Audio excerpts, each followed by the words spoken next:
जय हिंद, जय भारत। आज हम बात करने वाले हैं पॉलिटी अर्थात राज व्यवस्था शासन के उन प्रमुख 100 प्रश्नों के दूसरे एपिसोड में जो आपके एग्जाम के पॉइंट ऑफ व्यू से बहुत ज़्यादा इंपॉर्टेंट है दोस्तों। तो वीडियो को शुरू करने से पहले यदि चैनल पर नए हो तो चैनल को सब्सक्राइब कर लीजिए, साथ ही बेल आइकन को प्रेस कर लीजिए क्योंकि हम आपके लिए ये वीडियो समय समय पर लाते रहते हैं। तो आइए आज की वीडियो शुरू करते हैं। हमने पिछले वीडियो में अभी तक 35 प्रश्नों को कर लिया था और डिटेल में उसकी चर्चा की थी और उसके बारे में काफ़ी अच्छे से पढ़ा था। तो आइए उसके आगे प्रश्न बढ़ते हैं कि भारतीय संविधान में प्रथम संशोधन कब हुआ था।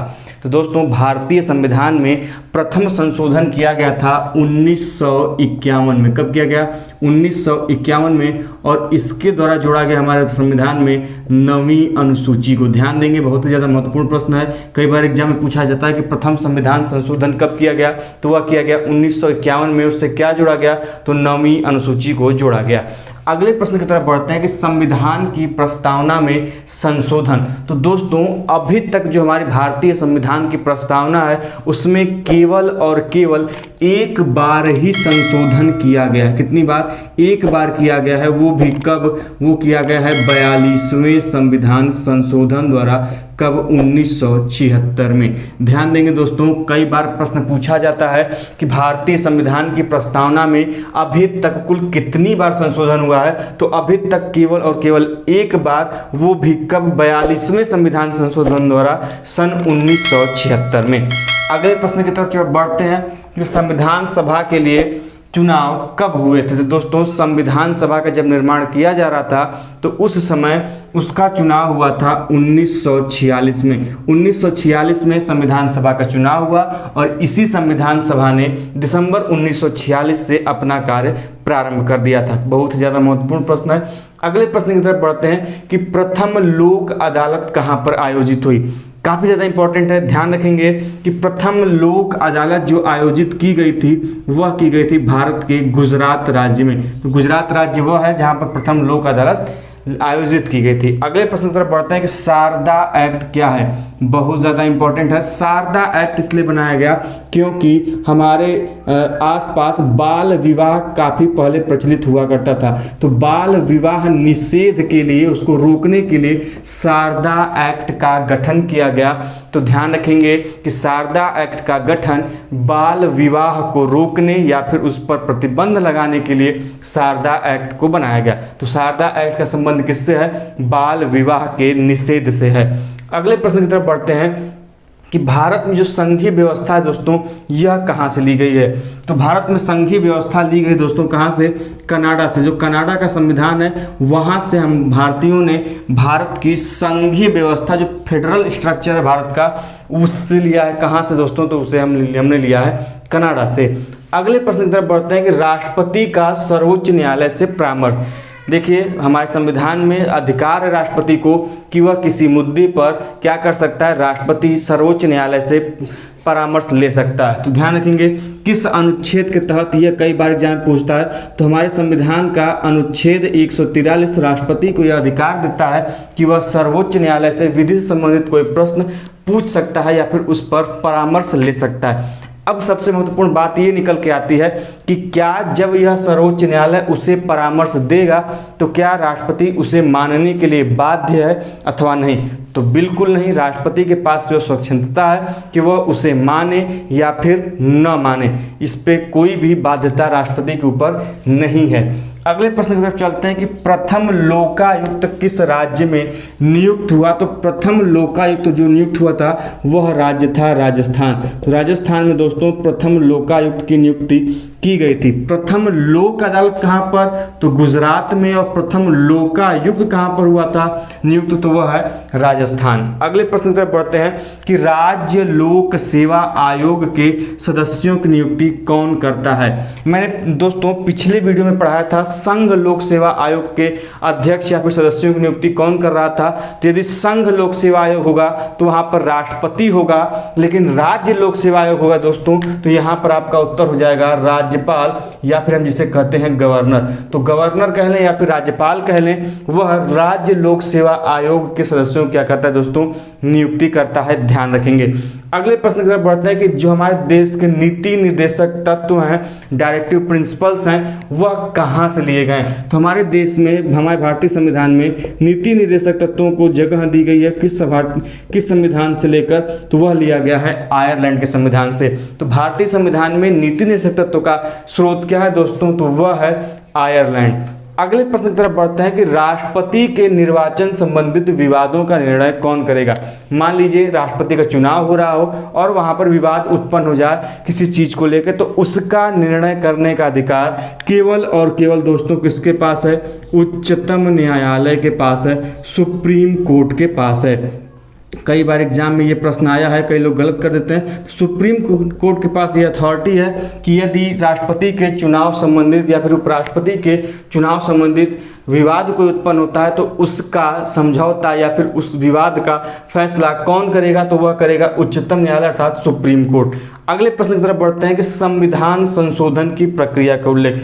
देखिए दोस्तों, हमारे संविधान में समय समय पर परिवर्तित करने के लिए उसका भी प्रावधान पहले से मौजूद है, जो कि हमारे संविधान में अनुच्छेद 368 में वर्णित है। दोस्तों कहाँ से, अनुच्छेद 368 हमारे संविधान में संविधान संशोधन की प्रक्रिया के बारे में बताता है।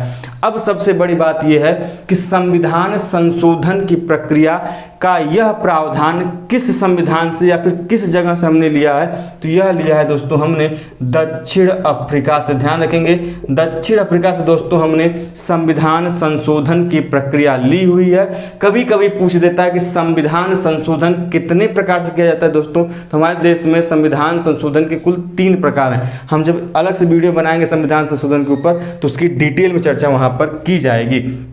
अगले प्रश्न तरफ बढ़ते हैं कि संविधान सभा में उद्देश्य प्रस्ताव प्रस्तुत किया। तो दोस्तों जब हमारे संविधान का निर्माण होने लगा तो 13 दिसंबर 1946 को, कब दोस्तों, 13 दिसंबर 1946 को पंडित जवाहरलाल नेहरू ने क्या किया था, उद्देश्य प्रस्ताव प्रस्तुत किया था। ध्यान देंगे, उद्देश्य प्रस्ताव किसने प्रस्तुत किया, पंडित जवाहरलाल नेहरू ने। डेट पूछे तो डेट रखेंगे 13 दिसंबर 1946। यह भारतीय संविधान सभा की तीसरी बैठक थी।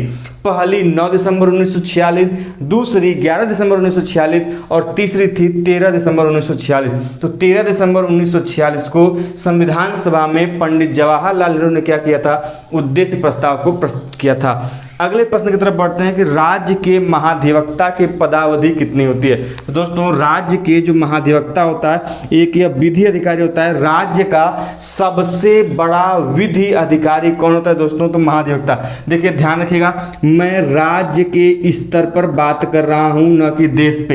यदि देश पे करूंगा तो वह हो जाएगा महान्यायवादी, लेकिन राज्य के स्तर पर बात करूंगा तो होगा महाधिवक्ता। इसकी नियुक्ति कौन करता है दोस्तों, राज्यपाल करता है। महाधिवक्ता की नियुक्ति कौन करेगा, राज्यपाल करेगा। तो इसीलिए राज्यपाल जब तक चाहेगा तभी तक यह क्या रहेंगे, अपने पद पर रहेंगे। इसीलिए इनका कोई कार्यकाल निश्चित नहीं है। हम कह सकते हैं कि राज्यपाल के प्रसाद पर्यंत महाधिवक्ता का कार्यकाल क्या होगा दोस्तों, राज्यपाल के प्रसाद पर्यंत होता है। और महाधिवक्ता क्या होते हैं, राज्य के प्रथम विधि अधिकारी होते हैं। ध्यान रखेंगे, राज्य की बात मैंने किया। आगे चलते हैं कि भारत सरकार का प्रथम विधि अधिकारी, मैंने अभी चर्चा की कि भारत सरकार का प्रथम विधि अधिकारी की बात होगी तो वह हो जाएगा कौन, महान्यायवादी। कौन हो जाएगा दोस्तों, महान्यायवादी, जिसको हम बोलते हैं अटॉर्नी जनरल। यह भारत का प्रथम विधि अधिकारी होता है। यह संसद के सदनों की कार्यवाहियों में भाग ले सकता है, लेकिन उसे वहां पर कोई मत देने का अधिकार नहीं है किसे, महान्यायवादी को। अगले प्रश्न की तरफ बढ़ते हैं कि केंद्र राज्य वित्त संबंध का निर्णय कौन लेता है दोस्तों। तो केंद्र राज्य वित्त संबंध का कौन लेगा निर्णय, वह लेता है दोस्तों वित्त आयोग। कौन लेता है, वित्त आयोग, जिसका हमें वर्णन कहां पर मिलता है, अनुच्छेद 280 में। हमने इसका भी कल वीडियो में जिक्र किया था कि अनुच्छेद 280 किसके बारे में बताता है, वित्त आयोग के बारे में। और यही वित्त आयोग केंद्र एवं राज्य के बीच जो वित्त संबंधी प्रावधान है उनके निर्णयों को भी क्या करता है, सुचारू रूप से चलाता है। अगले प्रश्न की तरफ बढ़ते हैं कि राष्ट्रपति के त्याग पत्र की सूचना उपराष्ट्रपति किसे देगा। मान लीजिए राष्ट्रपति अपने पद से त्याग दे रहा हो तो वह त्यागपत्र किसे देगा दोस्तों, वह देगा उपराष्ट्रपति को। और उपराष्ट्रपति का कर्तव्य है कि वह जो लोकसभा का स्पीकर होगा उसको यह सूचना देगा कि राष्ट्रपति ने क्या किया है, अपने पद से इस्तीफा दे दिया है। तो ध्यान रखेंगे, प्रश्न इंपॉर्टेंट है कि राष्ट्रपति के त्यागपत्र की सूचना उपराष्ट्रपति किसे देगा, लोकसभा स्पीकर को देगा। अगले प्रश्न की तरफ बढ़ते हैं कि वित्त आयोग का गठन किस अनुच्छेद में किया गया है। तो दोस्तों वित्त आयोग का गठन किया गया किस अनुच्छेद में, अनुच्छेद 280 वित्त आयोग के गठन के बारे में हमें बताता है। अगले प्रश्न की तरफ बढ़ते हैं दोस्तों कि 12वीं अनुसूची का संबंध किससे है। दोस्तों 12वीं अनुसूची का संबंध है नगर पालिका से। किससे दोस्तों, नगर पालिका से। और इसे संविधान में जोड़ा गया था दोस्तों 74वें संविधान संशोधन द्वारा। दोस्तों कभी कोई पूछ सकता है आपसे कि 12वीं अनुसूची किस संविधान संशोधन द्वारा जोड़ा गया, तो यह जोड़ा गया 74वें संविधान संशोधन द्वारा। और यह 12वीं अनुसूची किसके बारे में बताती है, नगर पालिका के बारे में। 11वीं अनुसूची पंचायती राज व्यवस्था से संबंधित है। 10वीं अनुसूची दल बदल कानून संबंधित है। और 9वीं अनुसूची जिसमें कि न्यायालय में कोई ऐसे प्रश्न नहीं उठाए जा सकते, भूमि संबंधित जो विवाद होते हैं उनको वहां पर जगह दिया गया है। अगले प्रश्न की तरफ बढ़ते हैं कि राष्ट्रपति चुनाव के लिए प्रस्तावक व अनुमोदक की संख्या कितनी होनी चाहिए। दोस्तों तो राष्ट्रपति चुनाव के लिए जो प्रस्तावक होने चाहिए वह भी 50 और अनुमोदक होने चाहिए वह भी 50। तो दोनों की संख्या 50-50 होगी। ध्यान देंगे, राष्ट्रपति के चुनाव के लिए प्रस्तावक एवं अनुमोदकों की संख्या 50 और 50 होनी चाहिए। वह राष्ट्रपति जो पूर्व में केंद्रीय गृह मंत्री थे वह कौन थे, तो वह राष्ट्रपति थे ज्ञानी जैल सिंह। दोस्तों ध्यान रखेंगे, ज्ञानी जैल सिंह ऐसे राष्ट्रपति थे जो राष्ट्रपति होने से पहले वह क्या थे, गृह मंत्री के रूप में कार्य कर चुके थे। इसलिए यह प्रश्न भी इंपॉर्टेंट हो जाता है। अगले प्रश्न की तरफ चलते हैं कि अधीनस्थ कर्मचारी सेवा आयोग का गठन कब किया गया था। दोस्तों तो अधीनस्थ कर्मचारी सेवा आयोग का गठन किया गया था कब, जुलाई 1976 में। 1976 के जो जुलाई का मंथ था उसमें अधीनस्थ कर्मचारी सेवा आयोग का गठन किया गया था। आगे बढ़ते हैं कि भारतीय नागरिकता का प्रकार। तो भारत में दोस्तों जो नागरिकता का प्रकार है वह किस प्रकार की नागरिकता भारत देता है, एकल नागरिकता का प्रावधान है। आप भारत के नागरिकता के अलावा अन्य कहीं की नागरिकता लेते हैं तो आपकी भारतीय नागरिकता समाप्त हो जाएगी। तो इसका मतलब यह है तो केवल और केवल एक समय में आप भारत के नागरिक हो सकते हैं, अन्य किसी देश के नहीं। और नागरिकता संबंधी प्रावधान हमारे संविधान में कहां से कहां तक है, तो अनुच्छेद 5 से लेकर 11 तक नागरिकता संबंधी प्रावधान दिए गए हैं। और इसके ऊपर अलग से वीडियो में भी मैंने चर्चा किया हुआ है। अगले प्रश्न बढ़ते हैं कि लोकसभा की वर्तमान अधिकतम सदस्य संख्या कितनी है। दोस्तों तो लोकसभा में वर्तमान में अधिकतम सदस्य संख्या कितनी है, 545 है, जो कि 2026 तक एट इट इज रहेगी, बदलेगी नहीं। 2026 तक कितना डिसाइड किया गया है, 545। इस 545 में से 543 चुन कर आएंगे और 2 को मनोनीत करेगा कौन दोस्तों, राष्ट्रपति। इसे भी ध्यान रखेंगे।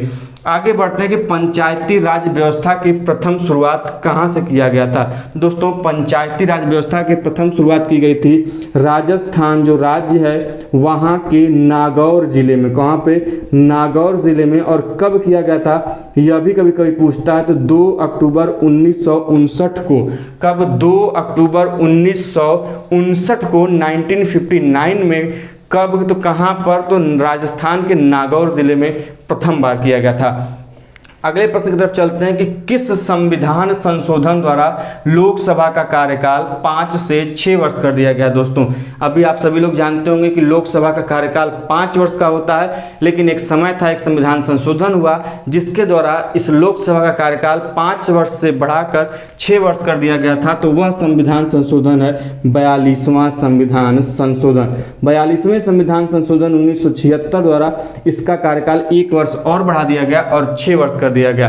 लेकिन ये तो हो गई बात। इसके यदि वापस पूछ दे प्रश्न कि 6 वर्ष से पुनः 5 वर्ष कब किया गया, तो ये भी प्रश्न बन सकता है आपके एग्जाम के लिए। तो पुनः जब 44वां संविधान संशोधन हुआ दोस्तों, तो इस 44वें संविधान संशोधन सन 1978 द्वारा यह प्रावधान पुनः लागू कर दिया गया कि अब 6 वर्ष नहीं होगा, फिर से लोकसभा कार्यकाल कितने वर्ष का होगा, 5 वर्ष का होगा। अगले प्रश्न की तरफ चलते हैं कि मौलिक अधिकार का संविधान के किस भाग में वर्णन मिलता है। तो जो भाग 3 है दोस्तों, भाग 3 यह हमारे संविधान में मौलिक अधिकारों के बारे में बताता है। और वैसे बात करें तो 12 से लेकर अनुच्छेद 35 जो है वह किसके बारे में चर्चा करता है दोस्तों, वह चर्चा करता है मौलिक अधिकारों के बारे में।